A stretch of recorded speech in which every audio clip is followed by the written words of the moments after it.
Acts like Remembrance Sunday are only shadows, echoes of a once unified culture that has now long since been shattered. It's one of the few examples that now all people in this country still unite around.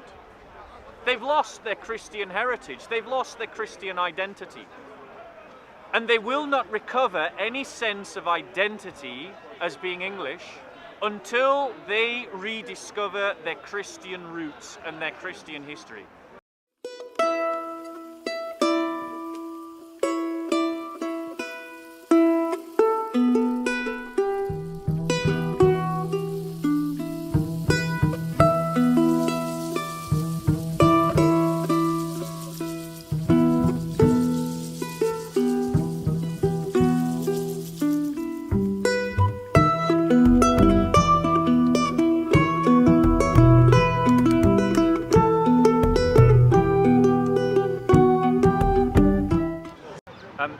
So what I would like to talk about is the connection between memory and media, and how Christians need to remember their corporate history. History is the thing that helps us to understand ourselves. It helps us to have a sense of our own identity and to know who we are as we go forward. Without knowing and remembering our history, a people lose their identity.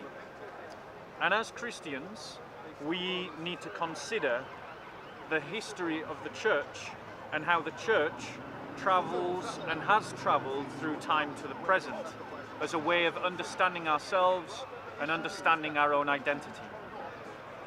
Now, it's appropriate to be speaking about this topic today because today is Remembrance Sunday, and the British people are remembering the sacrifices of their fallen through each of the wars that they fought since 1914 to the present. And that is a part of their identity, this sense of the sacrifice that it cost to bring them forward, to the sacrifice that it cost to give them the freedoms that they currently enjoy.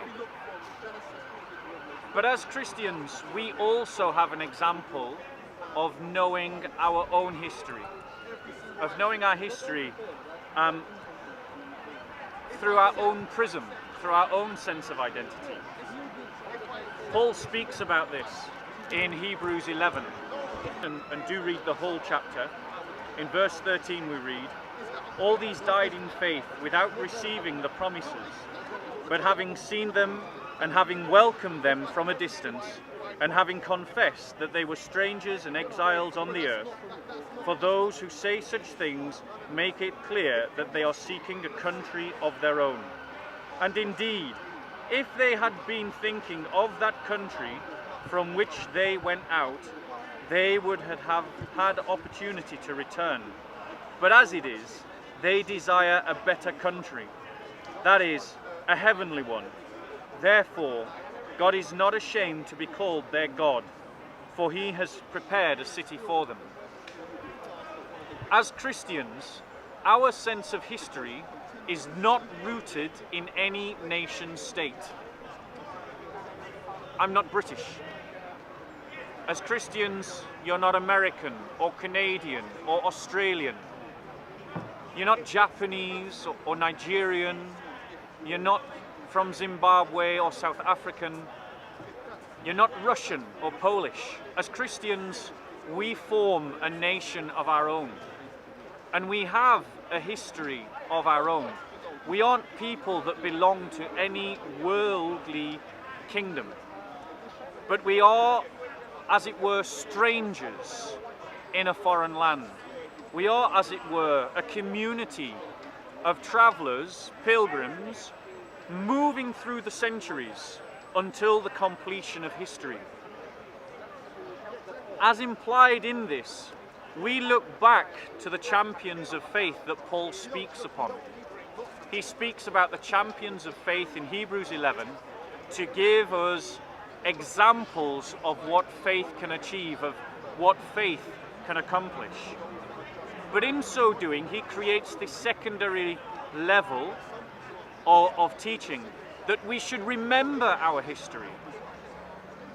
And so as Christians, it's incumbent upon all of us to remember the history of the church, the first account of which was written in the book of Acts, a second account of which was written by Eusebius, and then after that there are many historians of the church. So for example, I believe it was St. Anselm who wrote a history of the church in England, a history of the Christian people in England. We as Christians have a rich heritage that goes back 2,000 years from the time of the apostles to the present. And it is a history that reflects in many ways this next part of the passage of Hebrews 11 that I'm about to read. And what more shall I say? For time will fail me if I tell of Gideon, Barak, Samson, Jephthah, David, and Samuel, and the prophets, and who by faith conquered kingdoms, performed acts of righteousness, obtained promises, shut the mouth of lions, quenched the power of fire, escaped the edge of the sword, from weakness were made strong, became mighty in war, put foreign armies to flight. Women received back their dead by resurrection, and others were tortured, not accepting their release, so that they might obtain a better resurrection. And others experienced mockings and scourgings, yes, also chains and imprisonment. They were stoned, they were sawn in two, they were tempted, they were put to death with the sword.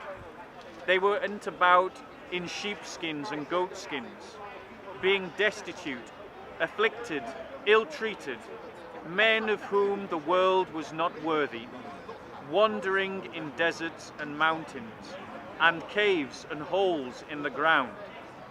And all these, having gained approval through their faith, did not receive what was promised, because God had provided something better for us, so that apart from us, they would not be made perfect. And so it is, brothers, we have to speak of the fact that the church continues that story of being champions of faith. We have put to flight the armies of the enemies of Christ. We have suffered torturings. We have suffered deprivations. We have performed miracles. As Christians, if we don't remember our history, we will forget our identity.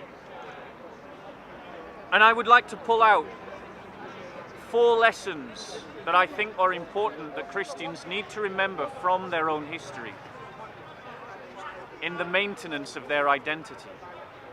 1, the church did not advance by being a pacifistic organization. 2, the church defended its orthodoxy, its doctrine, its way of worship. 3, the church stood by its own sense of values and identity, even against the state. 4, the church was always at its weakest when it was divided against itself. Now, there are many, many other lessons that can be drawn from Christian history. But these 4, I think, are the most important that we need to remember today. The media, with its liberal agenda, is seeking to remove the idea of cultural identity from society. It is seeking to dilute the sense of identity that people have to create a pluralistic, multicultural, by the liberal concept, society in which personal identity rooted in a historical identity is diluted to the point that it does not exist. The English of this land have already suffered terribly under this kind of indoctrination. They've lost their sense of identity. They are now all individuals so individual that they have no common identity upon which to unite around. Acts like Remembrance Sunday are only shadows, echoes of a once unified culture that has now long since been shattered. It's one of the few examples that now all people in this country still unite around. They've lost their Christian heritage, they've lost their Christian identity. And they will not recover any sense of identity as being English until they rediscover their Christian roots and their Christian history. But as Christians, regardless of what the English do, we as Christians must remember the history of the church. We must remember what the church has gone through. We must remember, for instance, that the church has faced heresies before, and it faced them directly on. We must remember that the church contended for its unity. We must remember that the church has often in its history been on the back foot, has been on the retreat. It hasn't always been the dominant religion, but through faith it has overcome the heretics. It has overcome division. It has overcome the oppression of Viking pagans, of Roman pagans. It overcame the oppression of the Islamic jihads that were fought against the Christian church right through the 1400 years of Islamic history. 3 times defeating the jihad against Europe.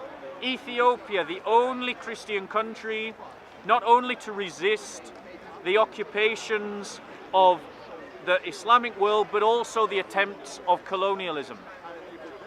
It is from our Christian history that we will draw strength as Christians. And it is from our Christian history that many of those countries that are now weak, emasculated and enfeebled will recover their strength as they recover their Christian identity. And it is only when we reclaim our Christian identity and take confidence in it, learning from where we've gone wrong and learning from where we have succeeded, that we as Christians, the church, will go from being on the retreat to reclaiming ground for Christ and his kingdom.